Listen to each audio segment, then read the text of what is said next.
very good evening and welcome to the State of Business, our television's prime-time business news bulletin.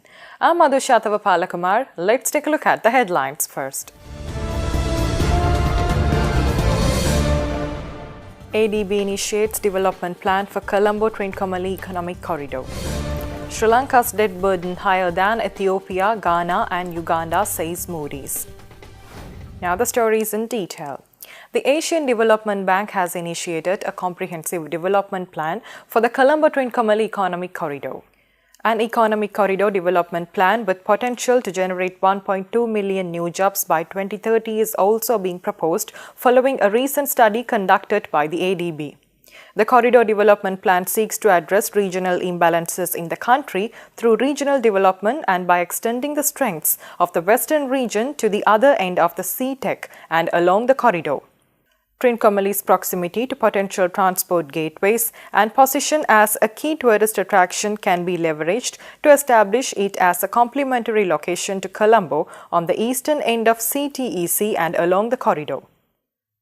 Issuing a statement, Moodys Investors says that Sri Lanka's government revenue as a share of GDP is lower than many peers such as Ethiopia, Uganda and Ghana, while the government debt to GDP ratio is higher.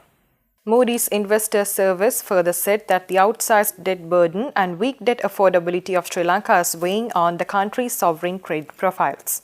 They also said the new Inland Revenue Act, which came into effect recently, will rationalize the existing income tax structure and broaden the income tax base by removing exemptions.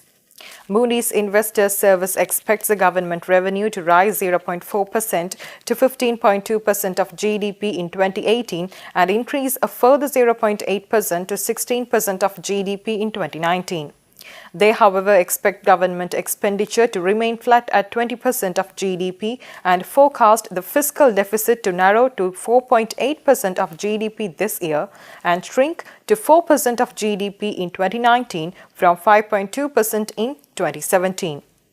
However, the government's debt will remain well above the median of about 55% of GDP for B-rated sovereignties and will remain high for an economy of Sri Lanka's size and income level. Moodys Investors Service said a sustainable rebound in real GDP growth will be essential to help support future revenue gains. Let's take a look at more news after this short break.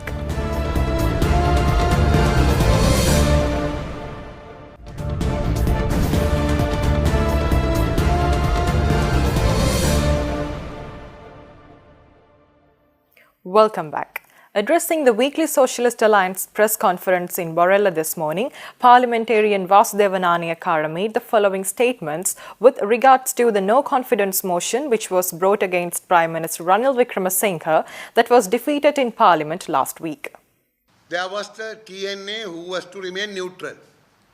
Then there were a section within the UNP who were preparing to vote with the motion against Ranil.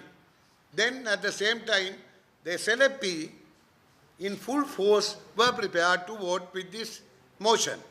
Then it all appeared to be a motion that is going to win. But when the TNA changed its stand and the SLMC and other small parties who were likely to remain neutral deciding to come to the defense of the Prime Minister against the motion, there was a shake-up of the entire arrangement of different parties. There was the retreat within the UNP and then within the SLP a kind of retreat. Then at the same time the SLMC and other small parties completely betrayed the cause of their own communities and went over to support the Prime Minister. Prime Minister did not win this. He saved himself. Now let's take a look at the weekly economic indicators released by the Central Bank of Sri Lanka last Friday. According to CBSL, during the period, crude oil prices showed mixed performance.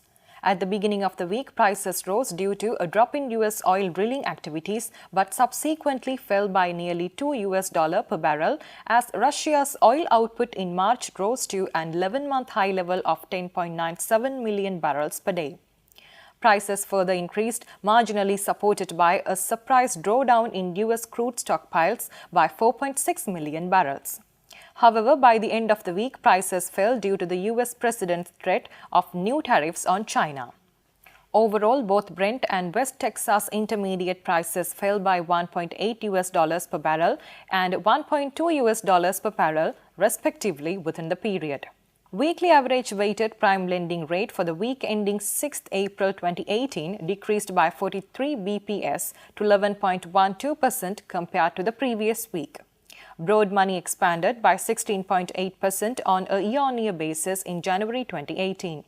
Net credit to the government from the banking system showed an increase of 52.9 billion rupees in January 2018. Credit to public corporations recorded a decline of 7.5 billion rupees in January 2018. Credit extended to the private sector increased by 41.6 billion in January 2018. The reserve money increased compared to the previous week was mainly due to increase in currency in circulation. The total outstanding market liquidity increased to a surplus of 21.17 billion by the end of the week, compared to 0.47 billion rupees by the end of last week. Moreover, during the year up to 6th April 2018, the Sri Lankan rupee depreciated against the US dollar by 1.7%. Given the cross-currency exchange rate movements, the Sri Lanka rupee depreciated against the pound sterling by 5.7%, euro by 4.3%, Japanese yen by 6.5%, and Indian rupee 0.5% during this period. Let's take a look at the stocks after this short break.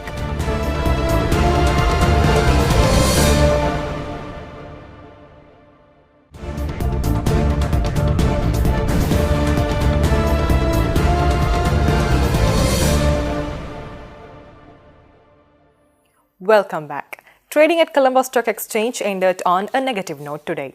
The all-share price index dropped by 24.22 points to close at 6,431.10, and the S&P SL 20 dropped by 9.91 points to close at 3,646.98. The turnover was 679.6 million rupees and 7.8 million shares were traded. Next is Forex rates.